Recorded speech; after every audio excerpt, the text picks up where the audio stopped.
Sawadee krap and welcome to Thailand News Update. I'm Jed Gunther filling in for Natty, and in today's news, man ingests 54 packs of cocaine.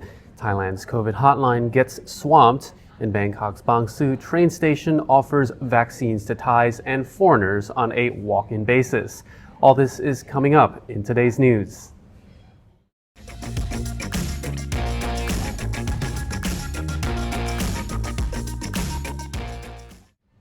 A man arriving from Guinea allegedly ingested 54 packs of cocaine, weighing just over a kilogram, trying to smuggle the drugs into Thailand.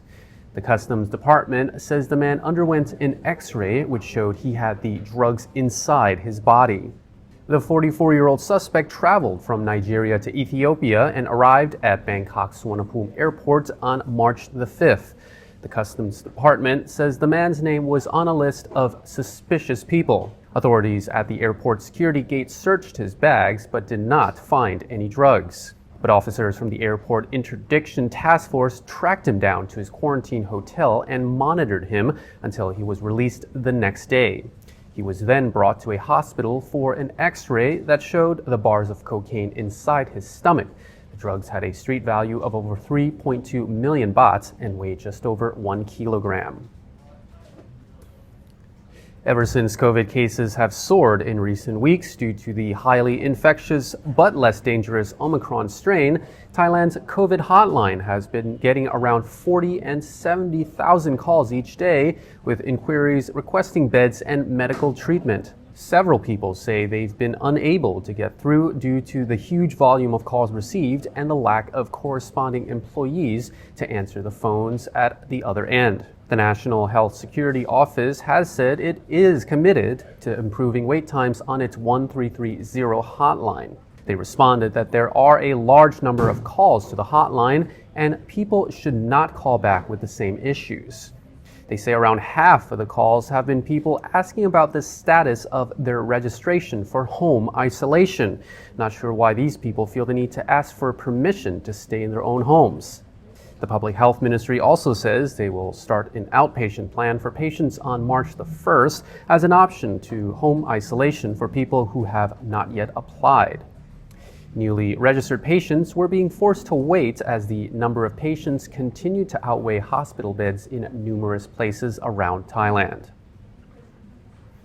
A Thai teacher in Pattaya is being accused of hitting a 10-year-old student because he was asking too many questions during an examination. The boy's mother says he came home with a huge bruise on his back. The 28-year-old mother made an official report to the police at the Nong Pru station and says she wants to prevent this from happening to other students. The mother told police that the 30-year-old teacher admitted to hitting her son because she was angry.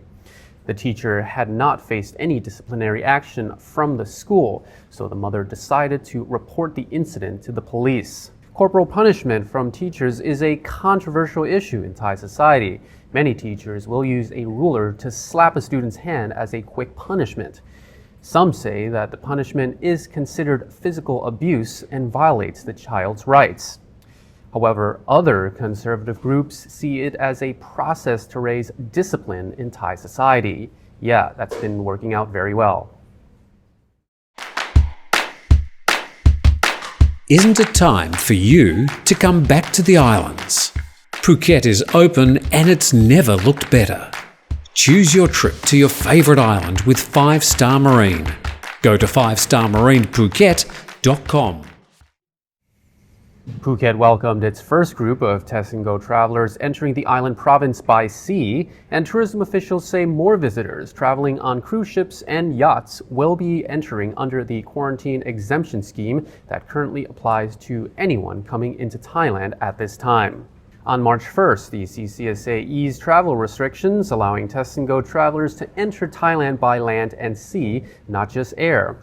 Under the entry scheme, travelers must undergo a PCR test on arrival. People arriving by air must stay at an approved hotel or resort for a night while they wait for the results, while those traveling by sea must isolate on the yacht or cruise ship. Yesterday, Phuket provincial authorities and relevant departments welcomed the first group of tourists who traveled from Singapore by the Malaysian yacht named the Maggie. The ship had docked at Outball Grand Marina, which has been modified to be a smart pier equipped with auto gates, CCTV with temperature detectors, and passport scanners. The Thai Navy has helped 5 crew members on a gas tanker to get to shore after one complained that they had been on board the vessel for 13 months without leave.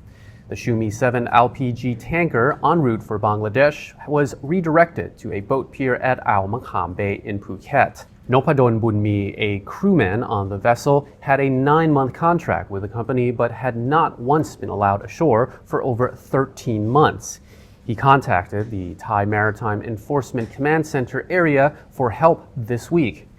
They notified the 3rd Naval Area, who decided to step in to help him and his crew members. The Shumi 7 was tracked down and found to be located off the coast of Phang Nga Province. The Naval Area sent 2 patrol gunboats to the spot and redirected it to the shore. Of the 18 crew members on board, 5 of them wanted to leave the vessel. The Central Vaccination Center at Bangkok's fancy New Bang Su Grand Station is now offering vaccine shots regardless of which dose it is for both Thais and foreign nationals, and now on a walk-in basis without needing an appointment. The center claims that elderly people who are inoculated with booster jabs are 41% less likely to die from COVID than people who are unvaccinated, citing a study that shows immunity is at its strongest after 7 to 14 days of being vaccinated. The CVC say they are ramping up vaccinations in the build-up to the Songkran festival in the middle of next month. Thailand's Department of Health advises pregnant women infected with COVID not to take the antiviral medication favipiravir. The department's Director General said that, especially during the first trimester, favipiravir might affect fetuses. He said the drug is usually only given during the last quarter of pregnancy on a case-by-case basis. The department advised pregnant women who are asymptomatic or have mild symptoms and who don't have a high risk of miscarriage to isolate at home, separate from other family members. The department says up to 80% of infected pregnant women have mild symptoms or are asymptomatic. The Director General said pregnant women should immediately see a doctor if they have trouble breathing, fatigue, a high fever, frequent coughing, or chest pain while they are isolated at home. Thai health officials admitted last week that there is a shortage in favipiravir in the country. The department also urges mothers infected with COVID-19 to be cautious about breastfeeding their babies. It said women should wear face masks at all times and wash their hands before touching their children. The department added they should also avoid sneezing while breastfeeding. The Director General suggested women have a relative who is not infected feed their baby their breast milk from a bottle. And that wraps up the morning show for today. Now, don't forget to subscribe to our channel to keep up with all the latest news in Thailand and the region. Also, check out the videos that just popped up to watch more content from the channel. I'm Jet from the Thaiger. Sawadee krap.